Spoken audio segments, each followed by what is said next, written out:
welcome to the lecture number 26 in the course on noise control in mechanical systems.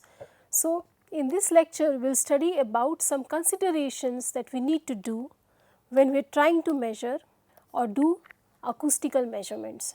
So, to summarize, in the previous class we started discussing about the characteristics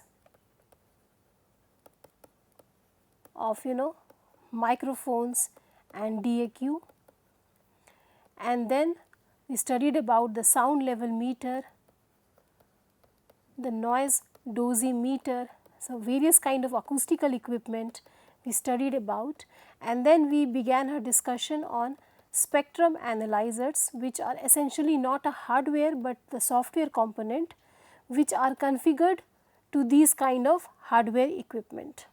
Okay. So, whatever is your hardware setup for measuring the sound signals, be it the microphone and the DAC system or the sound level meter or the noise dosimeter, to this particular hardware you have a customizable software module which is the spectrum analyzer, which essentially processes the data obtained and creates some valuable information about the sound signals that are being captured. So, we saw that spectrum analyzers, they generate 1 by 1 octave, 1/3 octave, FFT spectrums or narrow band spectrums, and the waterfall spectrum. So,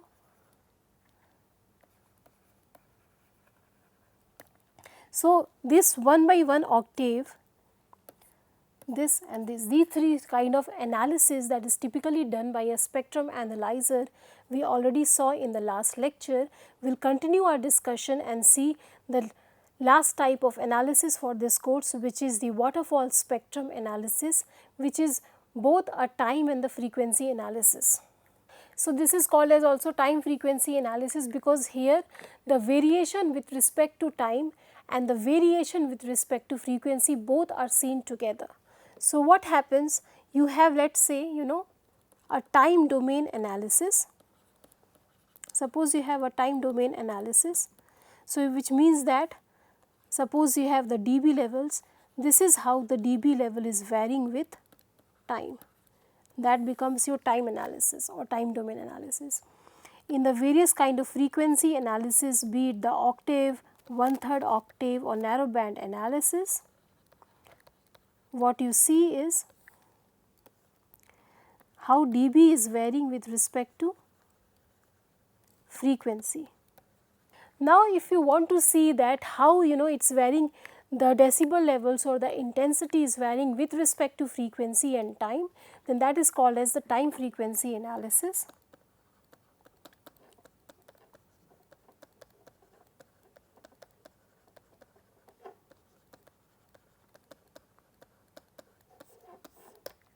So, something like this, it is like a 3D variation. So, you have the decibel levels, how they are varying with respect to time, how they are varying with respect to frequency. This kind of analysis we do, then we call it time frequency analysis, and the graph that we obtain or the visualization that we obtain, we call it as the waterfall spectrum. So, here the x axis corresponds to the variation with respect to time, y axis corresponds to the variation with respect to the frequency, and the z axis corresponds to whatever is either the sound intensity or the amplitude in decibels. So, you can do the waterfall spectrum not just for the sound signals, you can do it for the vibration signals as well, where the z axis, for example, in the case of sound signals, the z axis would correspond to the decibel levels of the noise. In the case of vibration signals, it will correspond to the the amplitude of the acceleration that is achieved due to the vibrating surface. So, the amplitude of the acceleration or the RMS value of the acceleration, which can also be expressed as a decibel if you want. So, that is how you can obtain, and why it is usually used? It is usually used to see how the frequency content is evolving over time. So, it divides the, so how is it conducted? For example, a narrow band analysis was conducted using the algorithm called as the fast Fourier transform or the FFT. and hence the name FFT spectrum. In this case what happens, usually this is done using another form of Fourier transform, which is the short time Fourier transform. What happens, suppose you have a 1 second or a 2 second recording, you divide it into small millisecond time segments. So, small time segments you divide the entire data into, and for each time segment you calculate, you do the spectrum analysis. So, for this time segment you did the spectrum analysis and got some frequency data. Then for the next segment again you do the FFT and you get the frequency data, and then again for the next time segment you do the FFT separately and you get the frequency data, and so on. So, you are doing successive FFT for these short time segments, and hence this algorithm is also called as the short time Fourier transform, where the entire signal is divided into small time fragments and individual FFTs are done for these time fragments. So, essentially you get for the different time points what is the frequency content. So, you get a waterfall, kind of a beautiful waterfall display. It looks like this. So, suppose here you can see this is your decibels, this is your frequency, this is your time from 0 seconds till whatever 40 seconds data this is showing, and this is the magnitude of the signal that you are measuring. So, you can see how the frequency content is changing over time, but usually what happens is that waterfall spectrum is rarely used. Mostly we see the time domain signal separately and the frequency domain signal separately, because essentially we get clear information. This looks little bit more complicated. So, one of the when suppose for example you have got some kind of stationary signal, which means that over the signal is almost stationary, or some kind of machinery running on a steady state, then you can just do the time analysis and the frequency analysis, and that itself gives you a lot of information. You need not go for a time frequency analysis because it is computationally more costly. But suppose you have got a very non-stationary signal, some kind of transient information, transient phenomenon is happening, some kind of transient phenomenon, various impulsive phenomenon are happening, where so basically you do not have a steady state running machinery. Rather than having a machinery running in a steady state, here you had a steady state machinery, but instead of that, suppose you have got various machines running at different time instances. So, it is not like they are running together simultaneously, but they are running and stopping at different time intervals. Okay, various machineries and various kind of transient phenomenons are also happening, such as suddenly during the machinery run one part broke down, or some workers came, some visitors came and just saw the machinery and went away, or suddenly there was some kind of siren that was blowing up. So, various kind of transient activities are happening, impacting noise, impulsive noise data is also there. Then there you would need to do these non-stationary signal analysis, or you would need to do the time frequency analysis. So, here in this case, for these cases you would do here, this would give you a more valuable information. Okay. When there is a lot of, you have a non-fluctuating environment and there are a lot of dynamic things happening which are changing over time, then you would need to do a time frequency analysis. This again shows another waterfall spectrum. Okay, there it was 1/3 octave spectrum in a waterfall. Here you have a typical variation over frequency. This is a narrow band spectrum waterfall. So, you have frequency, the magnitude. Okay, so sorry, you have the frequency and this is your time data. In minutes it is shown, but this is the time data, and these color show the magnitude. Okay. So, let us see, I introduced the concept of, sampling rate to you. What is a sampling rate? So, today we will see, how to decide the sampling rate of a data acquisition system, so that we can accurately convert an analog data to digital data. So, here at microphone and preamplifier till this level we have the analog data, and then from here the output is the digital data. So, the analog to digital conversion happens at the DAQ, okay, and we need to do it because obviously we have to store and process it further. We cannot store and process an analog data, we can only visualize it in the real time, but we cannot store and process it further because it is an infinite number of data points. We have to digitize it.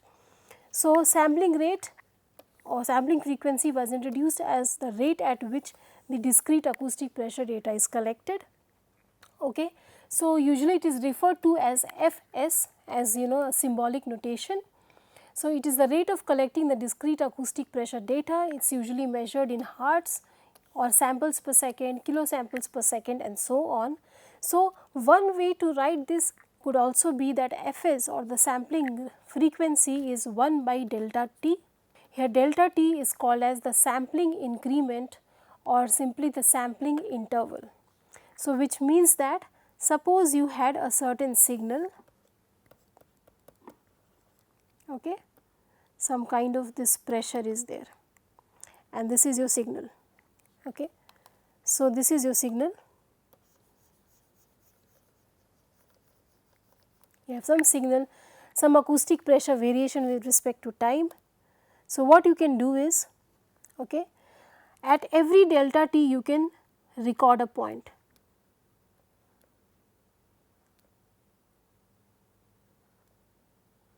Okay. So, over here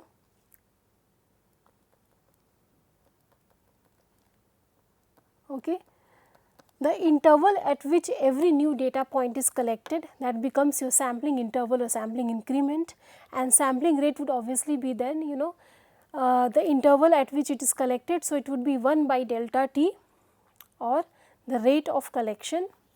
So, what is the sampling theorem? This determines what should be your sampling rate for a particular data collection. So, it was first formulated by the scientist Nyquist in the year 1928.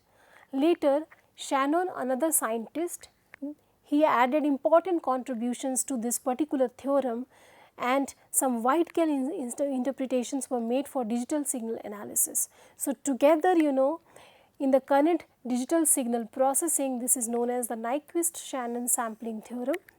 So, let us say for example, we have some analog signal xt and it is lying entirely within a frequency range of Fu to Fl. So, this is the frequency spectrum. So, that signal has got this as the range within which this entire signal lies, and outside the frequency range the xt is becoming 0. So, it is only within Fu to Fl. Then where this is lower upper frequency and the lower frequency content of the signal xt. Then the Fourier transform is capital Xt, or this is the symbol for it.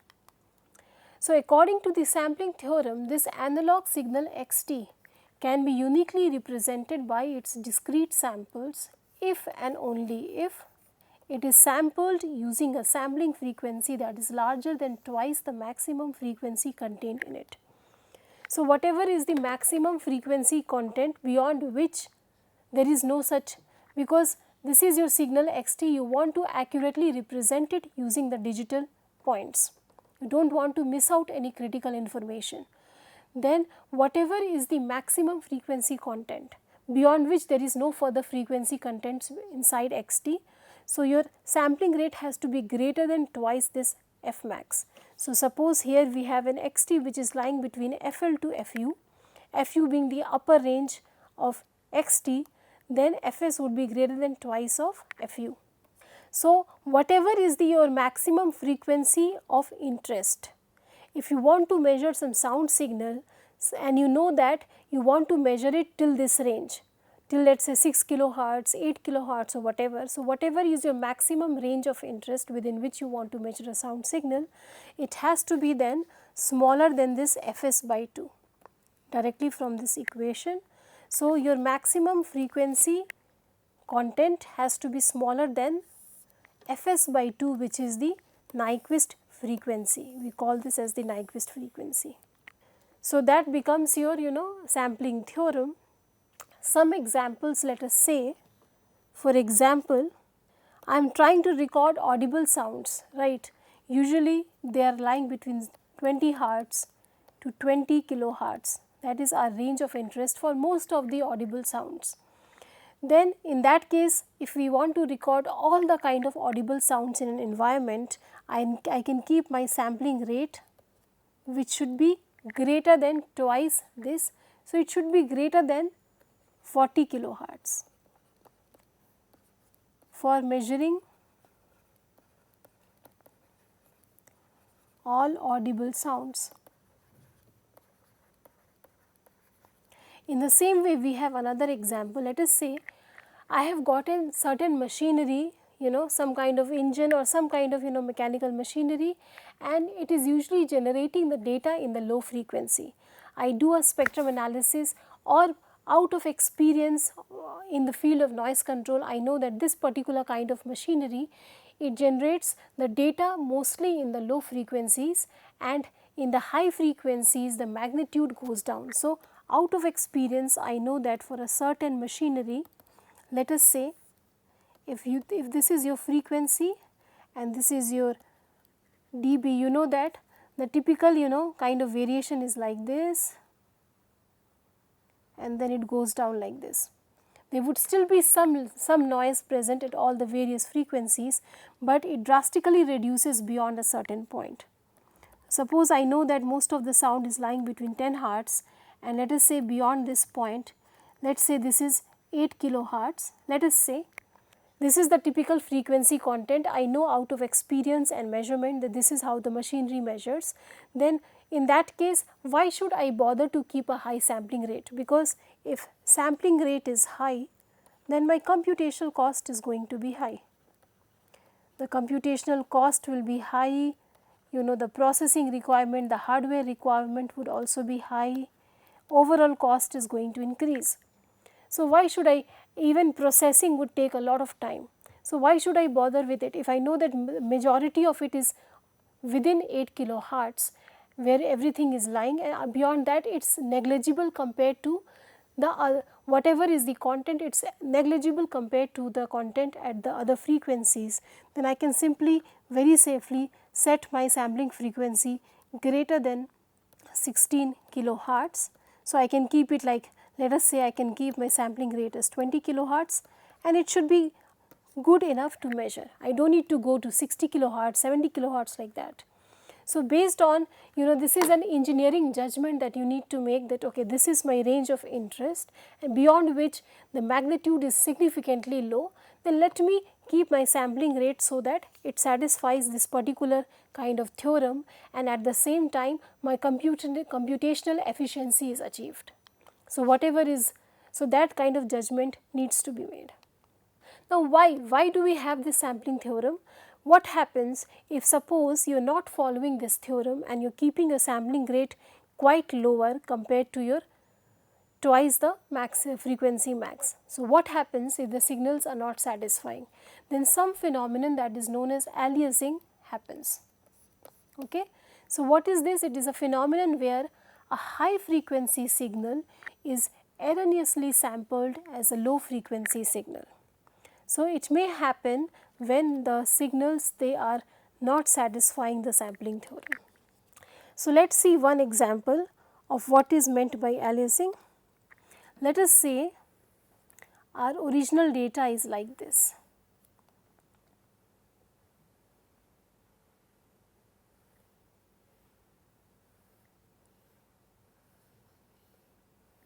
It is a high frequency signal which is varying over time.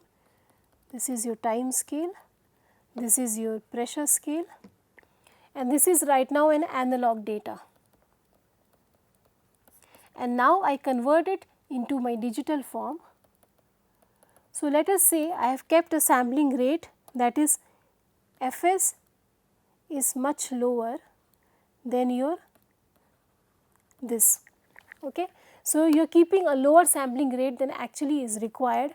What would happen? So, let us take an example of a very low sampling rate just to exaggerate the aliasing phenomenon and better understand it. So, I will use this symbol here. So, let us say I acquired my first data here, okay, and then I acquired my second data here, my third data here, fourth data somewhere here, here. So, I am keeping a very low sampling rate and I am acquiring the signal, okay, through these far away points. Okay. Let me just make these points bigger for better visibility.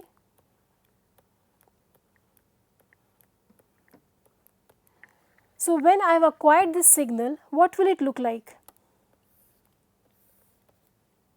Okay, it looks like this.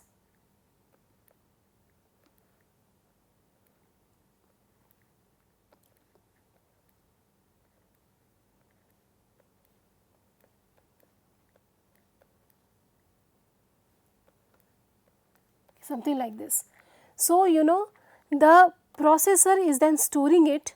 So, when you have to further process this signal, whatever signal has been stored. So, the digital, so here the computer is going to then recreate this as this signal. So, this is how it is stored. So, it can be interpreted as something like this, like this. So, here we had 1, 2, 3, 4, 5, 6, 7, 7 cycles in that time duration, but now we are having only 2.5 cycles or so on. So, here this was the frequency was higher per time, so many variations, but now we are getting the frequency as lower because of undersampling. So, this is also called as undersampling.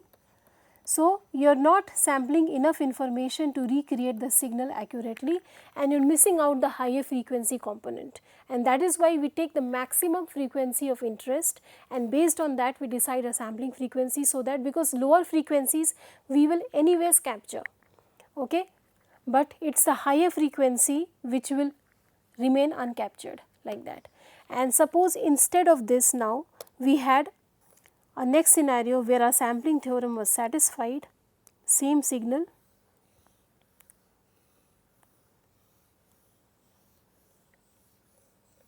like this, and suppose we had sampled it at a higher rate complying with our sampling theorem.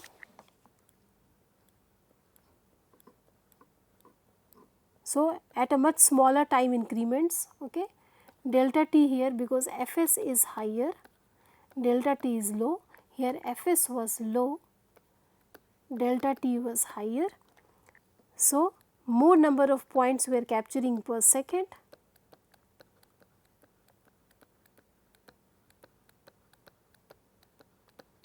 and so on.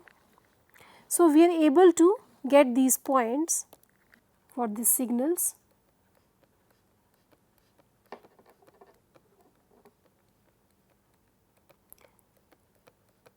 And so on. So, essentially we are retaining the information. It looks like it captures the higher frequency content. So, this is the examples of aliasing. So, here aliasing has happened and a high frequency signal has been erroneously sampled as a low frequency signal. Okay, so let us now see some of the typical measurement standards that are used for machinery noise measurement. These are certified by ISO, ISO 3744-2010, which is the standard for determination of sound power levels and sound energy levels. And then there is another standard for determination of sound power levels of noise sources using sound pressure and precision methods for anechoing and hemi-anechoic rooms. So, these are various kinds. There are also additional standards, ASTM has its own standards and so on, but based on these standards some of the key guidelines I am going to elaborate on. First of all, whenever you are measuring the machinery noise for noise control. So, the measurement has to be done always in the free field. In the previous lectures on acoustical sources, I discussed about the types of radiation field and how free field should be used because it is devoid of reflections and it can give you the direct field information from the machinery source. So, in the free field environment means that the measurement distance from the source should be greater than twice the wavelength of interest, and the measurement distance from any reflecting bodies should also be much greater than lambda. So, basically you have to have far field plus if possible no reflections or minimal reflections. Okay. Then from the standards that I already elaborated, the 2 ISO standards, anechoic chamber is quite preferred for most of the noise measurement. This shows a typical anechoic chamber. Various kind of these wedges are there, all these wedges are there surrounding, and here you have a wire grid at the floor. So, you have a wire grid at the floor and you have the wedges on all the roofs and the ceilings. This is a typical anechoic chamber and this machinery noise measurement is being conducted. So, what is the anechoic chamber? It is a room that is designed to stop reflections or echoes of either sound or electromagnetic waves. So, any kind of reflections or echoes, they are completely stopped. How will that be possible? If the walls and the ceilings, whatever surfaces of the room are there, they are completely absorbing, the roof, walls, ceiling completely,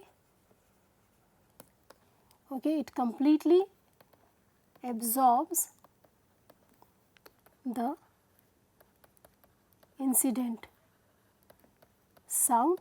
So, which means that the roof, ceiling, walls and other surfaces which are present and are making up the room, they should have almost close to 1 sound absorption coefficient. So, when this kind of room is built, so usually not just the surfaces of the room are made almost completely absorbing to avoid any reflections, even they are isolated from the surroundings. So, whatever is the room, inside we have the wedges that are absorbing and avoid, but at the outside we have these thick good barrier material which is stopping any sound from the outside to come inside. Okay. It is reflecting back, nothing is coming inside. So, the outside sound has been blocked and in the inside whatever machinery is creating, nothing is reflecting back. So, it looks like it is a free field and at the same time the outside noise has been cut down. Okay. So, the listener gets the feeling that they are directly listening to the sound in a free field. But most of the times this anechoic chamber usage may not be always convenient, because here the floor is a wire grid, you have to keep so many setups, you have to keep this machinery, people have to stand, measurement setups have to be kept. So, sometimes what happens is that a compromise is made, the walls and the ceilings are made as absorbing, whereas the floor, which also should be absorbing, is actually made hard floor.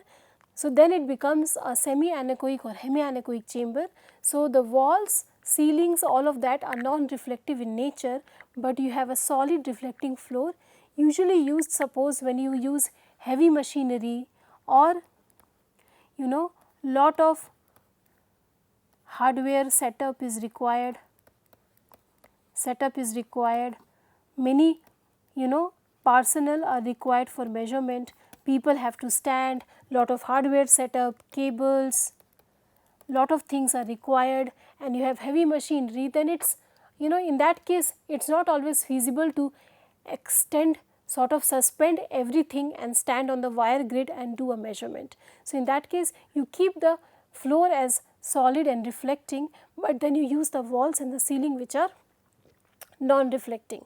So, these are the 2 types of environments that I used and the 2 ISO standards that I showed to you, So, here the first standard shows essentially it is a free field over a reflecting plane. So, this standard is used for the semi-anechoic environment where everywhere else you have a free field environment, but the machinery is kept on a reflecting plane. So, when this is the condition, then semi-anechoic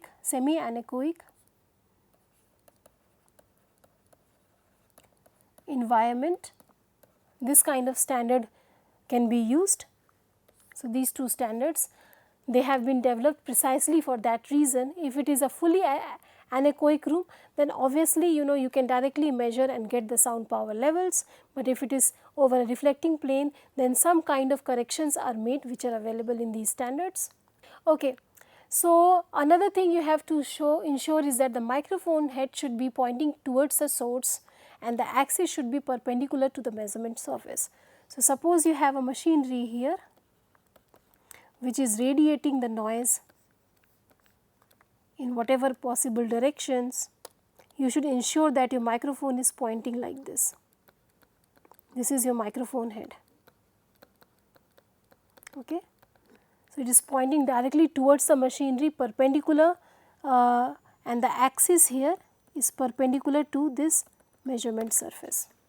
And obviously, ambient sound pressure has to be low, minimum 10 dB below the target machinery level minimum, but in my experience best results are obtained if the ambient SPL is at least 20 dB below your target machinery level. The wind speed also has to be low and the temperature condition should be uniform. Too much variation in the temperature and the fluid flow is going to change the sound speed characteristics. So, with this I would like to close this lecture. Thank you.